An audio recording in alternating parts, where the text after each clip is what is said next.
Ning Caichen was a man from Zhejiang. He was open-hearted, upright, careful in conduct, and deeply self-respecting. He often told others that in his whole life he would never be greedy for beauty, nor would he divide his affections in an unfaithful way. Once, while traveling to Jinhua Prefecture to take the examinations, he reached the north of the city and settled in an old temple.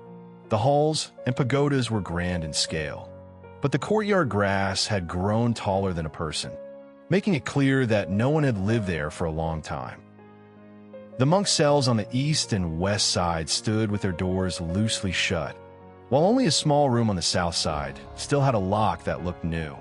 Ning thought that since there were no households in the northern part of the city, staying here would at least be quiet.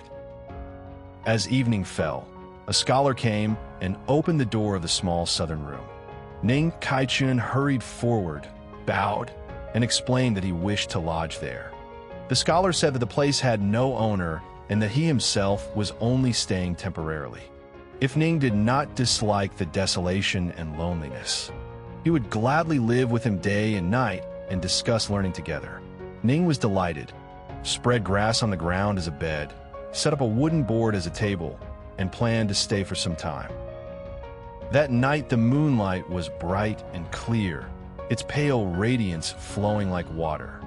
The two men sat facing each other beneath the corridor of the main hall and exchanged names.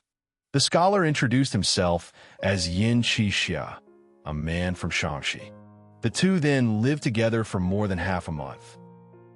One night, a young woman of about 17 or 18 with extraordinary beauty quietly came to Ning Caichen's lodging. Ning sternly ordered her to leave. The woman said that it was deep in the night, no one was around, and there was no need for scruples. Ning still rebuked her harshly and drove her away. She lingered and seemed about to say more, but Ning angrily shouted that if she did not leave at once, he would call the scholar in the southern room. Frightened, the woman finally turned and went away. But just as she reached the doorway, she returned and placed a gold ingot on Ning Caichen's bedding. Ning picked it up and threw it straight into the courtyard, saying that wealth gained by improper means must not soil his baggage. The woman showed shame on her face, turned away, and murmured as she left that this man truly had a heart like iron and stone, unmoved by either money or beauty. Early the next morning, a scholar from Lanxi arrived with his servant. He too had come to prepare for the examinations and moved into the eastern side room. Unexpectedly, that very night the scholar suddenly died. On the sole of his foot was a tiny puncture as if made by an awl, and blood was slowly seeping from it. No one could determine the cause of death. After another night passed, his servant also died, and the manner of death was exactly the same as his master's. When Nie Xiaoqian returned in the evening, Ning Caichen told him about these strange events. He judged that ghosts or demons were at work. Ning was naturally straightforward and open-hearted, and at first he did not take the matter deeply to heart. At midnight, the same woman came again and said to Ning Caichen that she had seen all kinds of people, yet never anyone as firm in will as he was. He was truly a man of noble conduct, and she no longer dared hide the truth from him. She said her name was Nie Xiaoqian. She had died at the age of 18, and her remains were buried beside this temple. After death, she had been coerced by a demon and forced to do harm to people, putting on a false smile to approach travelers. None of this was what she wished to do. She said that now there was no one left in the temple to harm. The demon would next send a yiksha to take Ning's life. Ning was greatly alarmed and hurriedly asked how he could protect himself. Xiaoqian told him that if he stayed in the same room with Yin Xiaoqian that night, he could avoid disaster. Ning asked why she did not try to seduce Yin. Xiaoqian answered that Yin was a master with extraordinary arts, and she did not dare go near him. Ning asked how they harmed people. Xiaoqian explained that whenever a man was deluded by her beauty, She would secretly pierce the sole of his foot with an awl so that his mind became clouded. Afterward, she would suck his blood to provide it for the demon to drink. She also used gold to lure people. But that gold was actually the bone of a Rakshasa demon. If someone kept it near him, the demon would dig out his heart and liver. These two devices were traps set through people's weaknesses for greed and lust. Ning felt grateful and asked when the danger would come. Xiaoqian said it would happen the next night. As they parted, she wept and begged him, saying that she was trapped in a sea of suffering and could not free herself. Since Ning was full of upright spirit and surpassing righteousness, he could surely help her escape misery. If he would gather her dry bones, take them back to his homeland, and bury them properly, the kindness would be like giving her life again. Ning agreed without hesitation. He asked where her grave was. Xiaoqian told him only to remember that north of the temple there was a white poplar tree with a crow's nest at the top. Her grave was there. After speaking, her figure flickered and disappeared.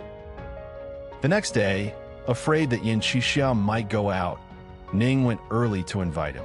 After the morning hour had passed, Ning prepared wine and food while watching Yan's movements carefully. He proposed that they sleep in the same room that night. Yan declined, saying he preferred quiet and was used to being alone. Ning would not give up and carried his bedding over. Yan had no choice but to move their beds together and warned him that since Ning's heart was upright, he should not have met disaster in the first place. Nevertheless, Yan possessed a little secret art, and Ning must never tell outsiders. Ning solemnly agreed. When night came and the two lay down to rest, Nie Xiaoqian placed a small casket beside his pillow.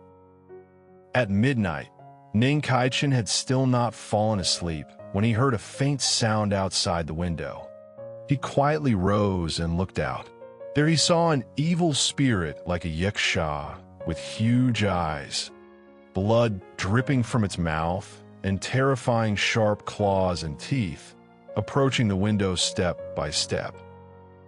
Ning was terrified and was just about to call Nie Xiaoqian when the casket beside the pillow suddenly rang with a sharp sound. A streak of white light flew through the air and shot straight at the yiksha. The yiksha screamed, staggered, and fled in panic. Nie Xiaoqian was awakened by the sound, while Ning pretended to be asleep and watched in secret. Yin picked up the casket to examine it, took something out, and inspected it carefully in the moonlight. It was bright and white, about 2 inches long, and as narrow as a leek leaf. After checking it closely, he wrapped it layer by layer, put it back into the old casket, and muttered that some demon had been so bold as to damage his sword casket. Then he lay down again. Ning was greatly astonished. He rose, bowed to Nie Xiaoqian, and truthfully told him everything he had seen. Yin said that since the two of them were now acquainted and trusted each other, he would no longer conceal the truth. He was a swordsman. If the window lattice had not blocked the attack, the evil spirit would have died on the spot. Even so, it had been badly wounded. Ning asked what was inside the casket. Yin answered that it was a sword, and that he had smelled demonic energy on it. Ning wished to see it with his own eyes, so Yin took it out for him to view. It was a small sword flashing with cold light. From then on, Ning respected Yin even more. The next day, everyone saw bloodstains outside the window, proving that the night attack had been real. Ning Caichen then went north of the temple. There he saw a stretch of desolate graves, and indeed found the white poplar tree with a crow's nest at its top. After arranging everything properly, Ning Caichen packed his belongings and prepared to return home. Nie Xiaoqian specially laid out wine to send him off, showing very sincere friendship. At parting, Yin gave Ning an old worn leather bag and said that it was a sword bag. If he treasured it well, it could help keep all kinds of ghosts and evil things away. Ning wished to take Yin as his teacher and learn swordsmanship.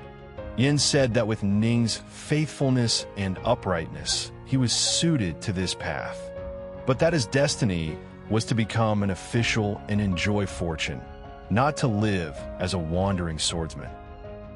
Ning then used the excuse that he had a younger sister buried there, opened the grave, took out Nie Xiaoqian's remains, wrapped them carefully in clothing, hired a boat, and set out for home. After Ning Caichen arrived home, his mother learned of the whole affair and was at first very frightened. Ning explained the causes and consequences clearly, and his mother was moved to pity. She then set up a spirit tablet and made offerings to Xiaoqian's soul, giving the dead girl formal remembrance within the household. That night, Xiaoqian appeared and came to pay her respects. She thanked Ning, saying that through his righteous help her dry bones have been buried, a kindness like being created anew. She wished to remain in the household as a maidservant and serve them in repayment of this great virtue. Seeing that she was gentle and tender in nature, Ning's mother also grew fond of her. From then on, Xiaoqian served at Ning's mother's side morning and evening, doing everything according to the older woman's wishes. At that time, Ning Caichen's first wife was weak and ill, bedridden year after year, and Ning's mother had to labor hard every day.